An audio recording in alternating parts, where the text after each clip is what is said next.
Hello, everybody, and welcome to the 43rd episode of the second season of Relax, si Lord at the mga Santo ang bahala sa atin. This is JM, and now we're entering now the Holy Week. Yesterday, we have heard the story of the Passion Sunday of the Lord's Passion, or shall we say the Palm Sunday of the Passion of the Lord. Now let's listen in to Holy Monday. This is the Monday of the Holy Week. So now let's listen in to the readings of the day as we welcome Holy Monday. Our first reading is taken from the book of the prophet Isaiah, chapter 42, verses 1 to 7. A proclamation from the book of the prophet Isaiah. Here is my servant, whom I uphold, my chosen one, with whom I am well pleased. Upon whom I have put my spirit, he shall bring forth justice to the nations. Not crying out, not shouting, not making his voice heard in the street. A bruised reed he shall not break, and a smoldering wick he shall not quench. Until he establishes justices on the earth, the coastlands will wait for his teaching. Thus says God the Lord, who created the heavens and stretched them out, who spreads out the earth with its crops, who gives breath to its people and spirit to those who walk on it. I, the Lord, have called you for the victory of justice. I have grasped you by the hand. I formed you and set you as a covenant of the people, a light for the nations, to open the eyes of the blind, to bring out prisoners from confinement, and from the dungeon those who live in darkness. The word of the Lord. Thanks be to God. Our response to the responsorial psalm for today, Holy Monday, is the Lord is my light and my salvation. The Lord is my light and my salvation. The Lord is my light and my salvation. Whom should I fear?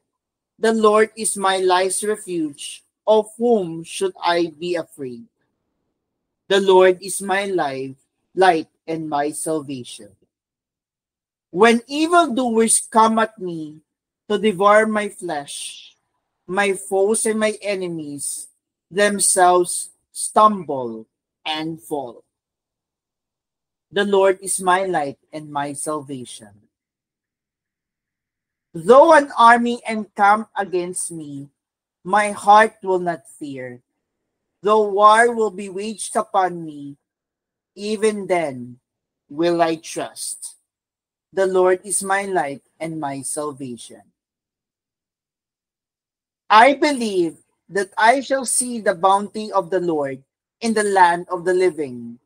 Wait for the Lord with courage.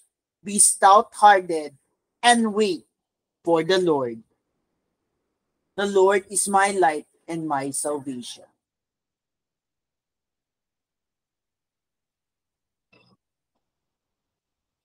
Our gospel acclamation has no readings to ponder on, but we will reflect on the phrase, on the sentences that we will be reading over the next few days.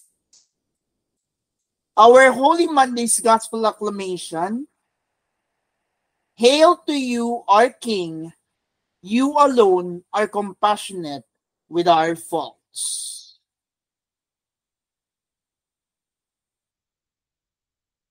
So now let's listen in to our gospel for today, taken from the Gospel of John, chapter 12, verses 1 to 11. A proclamation from the Holy Gospel according to St. John. Glory to you, O Lord. 6 days before Passover, Jesus came to Bethany, where Lazarus was, whom Jesus had raised from the dead. They gave a dinner for him there, and Martha served, while Lazarus was one of those reclining at table with him. Mary took a liter of costly perfume oil made from genuine aromatic nard and anointed the feet of Jesus and dried them with her hair. The house was filled with the fragrance of the oil. Then Judas the Iscariot, one of his disciples, and the one who would betray him, said, "Why was this oil not sold for 300 days' wages and given to the poor?" He said this not because he cared about the poor, but because he was a thief and held the money bag and used to steal the contributions. So Jesus said, "Leave her alone. Let her keep this for the day of my burial. You always have the poor with you, but you do not always have me." The large crowd of the Jews found out that he was there and came not only because of him, but also to see Lazarus, whom he had raised from the dead. And the chief priests plotted to kill Lazarus too, because many of the Jews were turning away and believing in Jesus because of him. My dear friends, my fellow relaxers, this is the good news of our salvation. Praise to you, Lord Jesus Christ. Again, welcome to the Holy Week special of our second season of Relax. Si Lord at mga Santo ang bahala sa atin. And as we look forward towards the Easter Triduum, which we will start on Holy Thursday, or Maundy Thursday rather, and we enter the third season, let us deeply reflect on each readings for today as we welcome Holy Monday. We will start our reflection today, Holy Monday, on the deep reflective reflection for the Holy Week. As Holy Week unfolds, Holy Monday invites us into a profound contemplation of Christ's journey toward the cross.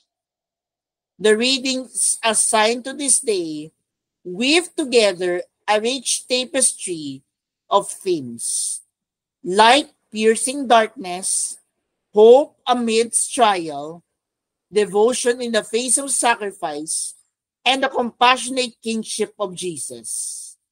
Together, they call us to reflect on the servant Messiah who brings justice and mercy to a broken world, preparing our hearts for the sacred events to come. Our first reading introduces us to the figure of God's chosen servant, upheld and anointed with the Spirit to bring justice to the nations. That's why our first reading's theme is the servant of hope and justice. This prophecy from Isaiah paints a striking portrait, a gentle strength, and a mission of light. Let us break this down one by one. Gentle strength, a bruised reed he will not break, and a smoldering wick he will not quench. Unlike worldly powers that crush the weak, this servant nurtures and restores. Who was this servant? Or shall I say, who was this servant nurtured and restored? Let's reveal the second clue first. The mission of light. He is tasked with opening the eyes of the blind, freeing captives from darkness, and being a light to the nations. Opening the eyes of the blind, that's what Jesus do. Freeing captives from darkness, that's what Jesus also do. Being a light to the nations, that's what Jesus also do. A bruised reed will not break, and a smoldering wick it will not quench. This servant nurtures and restores. I think this is all about Jesus. The servant is none other than Jesus, indeed, whose ministry fulfilled these words with quiet compassion and unwavering commitment. And as we begin Holy Week with Holy Monday, this passage reminds us that Jesus' path to the cross is not one of the domination, but of humble service and sacrificial love. On Holy Monday, we are invited to consider how Christ's light breaks into our own lives, illuminating our struggles, healing our wounds, and offering hope where despair once reigned. For our responsorial psalm, two things we need to amplify in order to echo ourselves for the theme of light and hope. First is the fearless confidence. The Lord is my light and my salvation. Whom should I fear? The Lord is a stronghold of my life. Of whom should I be afraid? That was in the first verse of the responsorial psalm that we heard just today. And the second is longing for God. The first verse, by the way, the theme is fearless confidence. And our second thought that we will amplify for this Holy Monday is longing for God. The psalmist yearns to dwell in the house of the Lord and to see the goodness of the Lord in the land of the living. In the face of enemies and adversity, the psalmist's trust rests not in human strength, but in God's protective presence. As Holy Week intensifies, this psalm calls us to mirror Jesus' surrender to the Father's will. It challenges us to wait for the Lord with courage, trusting that His light will guide us through uncertainty.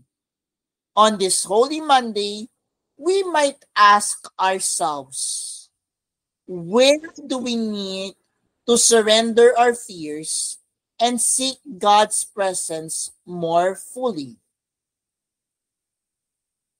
On our gospel acclamation, it offers a brief but powerful declaration.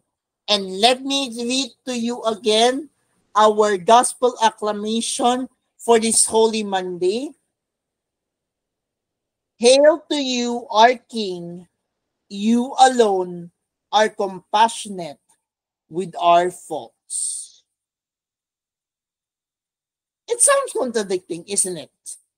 But what does this gospel acclamation tells us this Holy Monday? This sets the stage for the gospel by honoring Jesus as a merciful ruler. Unlike earthly kings who judge harshly, Jesus meets our weaknesses with understanding and forgiveness. As we reflect on his journey to the cross, this acclamation reminds us that his kingship is defined by love, a love that will soon be poured out for our redemption. Now, connecting it to the gospel, it is all about devotion and sacrifice. And we have three things to amplify here, which transports us to Bethany 6 days before the Passover, where Jesus dines with Lazarus, Martha, and Mary. Here, a poignant scene unfolds. Mary anoints Jesus' feet with costly nard and wipes them with her hair, filling the house with fragrance. Actually, this is Martha in other Gospels, but in the Gospel of John, she speaks about Mary. In the cultural context, this lavish gesture signifies deep devotion and hospitality. What about Judas the Iscariot, who will betray Jesus? Judas protests, claiming the perfume could have been sold for the poor. Yet the gospel reveals his hypocrisy. He cared not for the poor, but for his own gain. So what did Jesus do? Jesus defended Mary and said, "Leave her alone." Jesus says, "She bought it so that she might keep it for the day of my burial." He affirms Mary's act as a prophetic preparation for his death. This moment contrasts true devotion with false piety. Mary's extravagant love recognizes Jesus' impending sacrifice, while Judas' words mask his betrayal. As Holy Monday draws us closer to Calvary, this scene prompts reflection. And they are our acts of faith rooted in genuine love, or do they merely appear righteous? Those are two questions that we need to look on. This or that, by the way. That is this or that. The this are our acts faith rooted in genuine love, or that do they merely appear righteous? So, what do you think? Is this a this or that? Let me know in the comments of what do you think about this episode, this Holy Monday. Mary's anointing challenges us to offer our best to Christ, honoring him with the devotion he deserves. As we close our Holy Monday, let us all together reflect on the light in our darkness. Together, these readings weave a narrative of hope and redemption. Our first reading presents the servant who brings justice and light to a world in shadows, and that is Jesus. The responsorial psalm proclaims God as our light and stronghold, sustaining us through trials. And in the gospel, it reveals Jesus as the object of devotion, accepting his path to the cross with grace. Holy Monday reminds us that Jesus is the fulfillment of God's promise, the one who meets us in our fragility, as the servant who will not break a bruised reed, as what we have heard in the first reading. In our own lives, we face moments of darkness, like personal struggles, societal injustices, or the burden of sin. Yet, Christ enters those places with gentleness and compassion, offering light and salvation. As Holy Week progresses, Holy Monday calls us to prepare our hearts for the journey ahead. Mary's anointing foreshadows Jesus' burial, pointing to the sacrifice that will lead to resurrection. We are invited to draw near to him, offering our own acts of devotion, not out of duty, but out of love. Like the psalmist in the responsorial psalm, we are called to wait for the Lord with courage, trusting in his goodness. On this sacred Holy Monday, let us reflect. How can we bring Christ light to the bruised reeds and smoldering wicks in our lives and communities, as we heard it in our first reading? Where do we need to deepen our trust in God's presence in the responsorial psalm? And finally, what costly gift, be it time, forgiveness, or love, might we offer to Jesus this week in the gospel? May Holy Monday awaken us to servant Messiah who walks toward the cross, inviting us to follow with hope, devotion, and unwavering faith in his compassionate light. This is JM, and may we have a holy and blessed Monday, and God bless.